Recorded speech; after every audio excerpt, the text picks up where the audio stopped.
जर तुम्ही महाराष्ट्रात राहत असाल तर तुमच्या घरी सरकारी अधिकारी येऊन तुमची माहिती विचारू शकतात.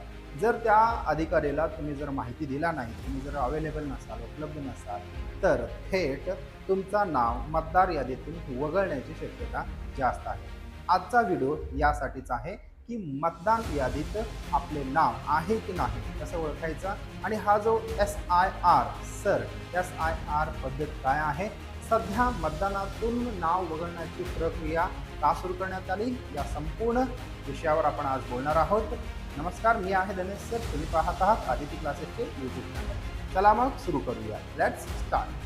तुमच्या घरी BLO येणार आहेत, बूथ लेवल ऑफिसर, म्हणजे इलेक्शन कमिशन ऑफ इंडिया मधून सिलेक्ट झालेले काही अधिकारी तुमच्या घरी एक नाही, दोन नाही, तर 3 वेळा तुमच्या घरी येणार आहेत. मग आल्यानंतर त्यांना तुमची मतदार यादीची नाव दाखवण्यात येणार आहे आणि तुमचं मतदानामध्ये नाव आहे की नाही हे चेक करणार आहेत. जर तुम्ही माहिती पुरेसा व्यवस्थित दिला नाही तर तुमचं जो नाव आहे तो नाव मतदार यादीतून वगळण्यात येईल. मग आपले नाव वाचवण्यासाठी तुम्ही कंपल्सरी माहिती पूर्णपणे द्या. SIR मोहीम ही काय आहे? SIR ही स्पेशल इंटेन्सिव्ह रिव्हिजन आहे, म्हणजे पूर्णपणे मतदार यादी पडताळून पाहण्यासाठी एक टीम बनवलेली आहे, ती SIR ची आहे. मग ही SIR करते काय? ही SIR नेमून दिलेल्या आहेत केंद्रीय निवडणूक आयोगाने. ओके, ही केंद्रीय निवडणूक आयोगाने स्पेशल एक टीम बनवलेली आहे. ते टीमने म्हणजेच BLO अधिकारी तुमच्या घरी 30 जून ते 29 जुलै म्हणजे 30 जूनला सुरू झालेले आहे. आज आपला तारीख पुढे गेलेला आहे, म्हणजे आता सध्या तुमच्या घरी काही अधिकारी येत असतील. मग 30 जून ते 29 जुलै पर्यंत जर तुमच्या घरी ते अधिकारी येत असतील तर त्यांना व्यवस्थित तुमची माहिती द्या. त्यानंतर 5 ऑगस्ट पर्यंत जेवढे काही 29 जुलै नंतर 5 ऑगस्ट पर्यंत परिपूर्ण व्यवस्थित एक यादी बनवण्यात येईल. त्याची कच्ची मतदार यादी प्रसिद्ध होईल. मग ही कच्ची मतदार यादी तयार झाल्यानंतर 5 ऑगस्ट ते 7 ऑक्टोबर पर्यंत, म्हणजे 7 ऑक्टोबर तारीख लक्षात ठेवा, 7 ऑक्टोबर 2026 रोजी अंतिम मतदार यादी तयार झाली तेव्हा तुमचा नाव मतदार यादीत नसेल तर ते पूर्णपणे काढणार आहेत, जर तुम्ही त्यांना महत्त्वाची माहिती व्यवस्थित दिलेलं नाही तर. मग तुम्ही करायचं काय? तुम्ही करायचं आहे की तुमच्याकडे जेवढी काही माहिती आहे, योग्य माहिती त्यांच्याकडे पुरवा आणि तुमची जबाबदारी पूर्ण करा. ओके, आणि तुमचे नाव सुद्धा निश्चित करा. नियम असा आहे, BLO 3 वेळा येतील. 3 वेळा कसे येतील? पहिला वेळा आल्यानंतर पहिली भेट असणार आहे तेव्हा तुमच्या घरी येऊन माहिती गोळा करतात. काय करतात? माहिती गोळा करतात. मग तुमचे जेवढे काही माहिती आहे, इन्फॉर्मेशन, ते गोळा करतील. दुसरी भेट आल्यानंतर भेट देऊन माहितीची पडताळणी, जी माहिती तुम्ही दिलेली आहे ती माहिती बरोबर आहे की योग्य आहे की नाही त्याची पडताळणी सुद्धा केली जाते. तिसरी जी भेट आहे, तिसऱ्यांदा भेटतात तेव्हा अंतिम भेट देऊन फॉर्म घेणे किंवा पडताळणी, फॉर्म घेणे म्हणजे फॉर्म वगैरे देतात त्याच्यावर फिलअप करून घेऊन अंतिम भेट असेल ते. अंतिम भेट झाल्यानंतर परत ते तुमच्याकडे येणार नाही. मग तुम्ही जर नसेल, तुम्ही अवेलेबल नसेल तर काय करायचं याच्याबद्दल मी पुढच्या थोड्या वेळात सांगणार आहे. जर तुम्ही 3 वेळा भेटला नाही किंवा फॉर्म भरू दिला नाही तर यादीतून नाव बाद होऊ शकतं. तुमचं जो मतदार यादीतून नाव आहे ते नाव पूर्णपणे बाद होऊ शकतं. मग सहकार्य कसं करायचं? वेळेवर सहकार्य करा, आपला मतदानाचा हक्क सुरक्षित ठेवा. तुम्ही जर मतदान करत असाल, मतदानाला हक्क जबाबदार, मतदानाची हक्क तुमच्याकडून काढून घेण्यात येईल, म्हणजे तुम्ही इलेक्शनमध्ये वोटिंग करू शकत नाही. मग समजा माझं नाव आधीपासूनच तुमच्या यादीत आहे तर मला काय गरज, असं म्हणून गाफील राहू नका. जर समजा तुमचं नाव यादीत पहिल्यापासूनच आहे, मला काय करायचंय, अशी गाफील राहू नका. गाफील अजिबात राहू नका, कारण ही माहिती पुरवणं सरकारला गरजेचं आहे.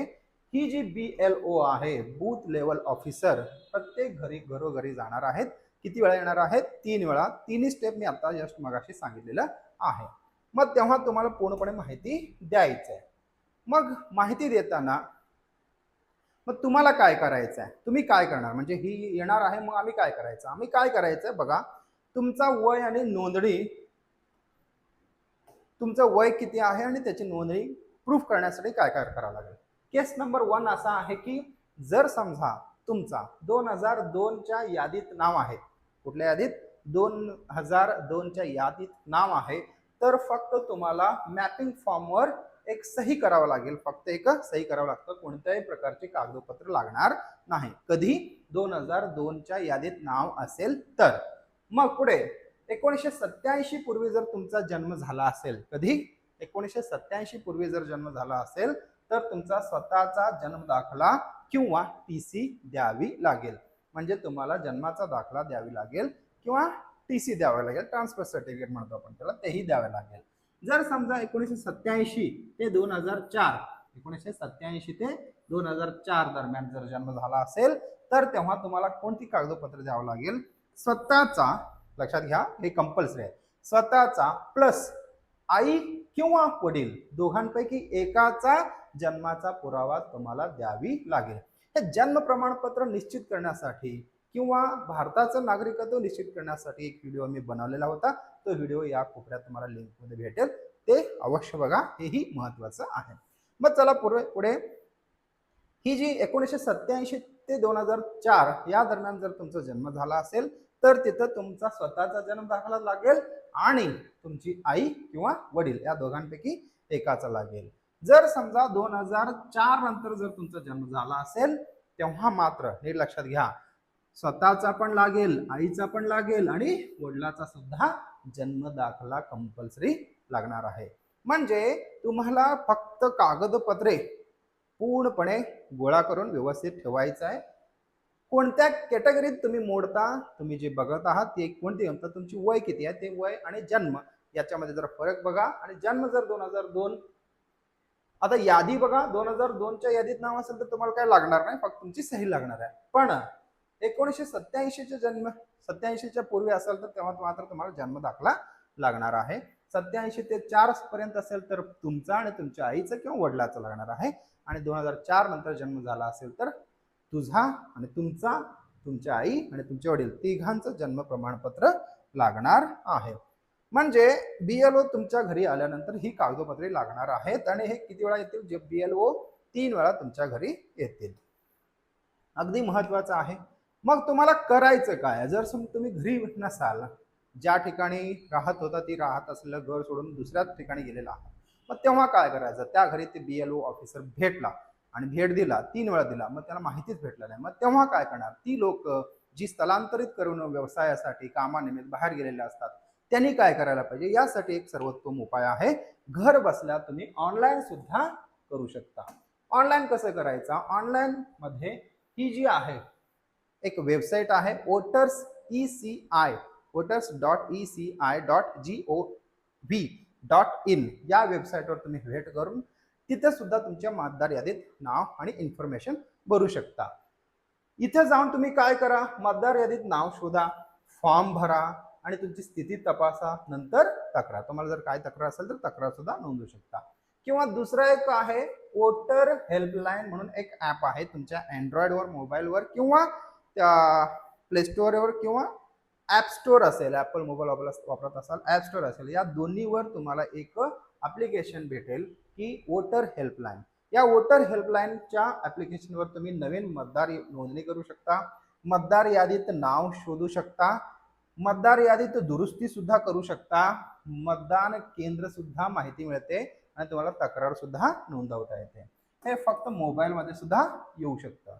लक्षात ठेवा, 3 संधी चुकल्या तर मतदानाचा हक्क हुकणार. म्हणजे तुमच्याकडे जर 3 वेळा आलेले जो काही BLO ऑफिसर आहेत त्याला जर माहिती भेटली नाही किंवा ऑनलाईन पद्धतीने जर माहिती दिला नाही तर तुमचा मतदानाचा हक्क जो आहे ते पूर्णपणे बंद करणार आहेत. म्हणजे तुम्ही भारतीय नसल्याचा पुरावा होतो.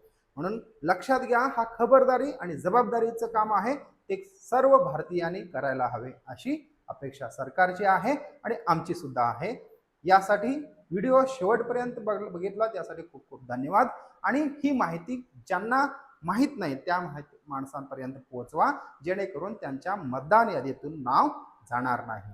व्हिडिओ शेवटपर्यंत पाहिलात यासाठी खूप खूप धन्यवाद. व्हिडिओ आवडला असेल तर लाईक आणि शेअर, सबस्क्राईब करा आणि जास्तीत जास्त लोकांपर्यंत पोहोचवा, जेणेकरून त्यांना याची माहिती मिळेल. जय हिंद, जय महाराष्ट्र.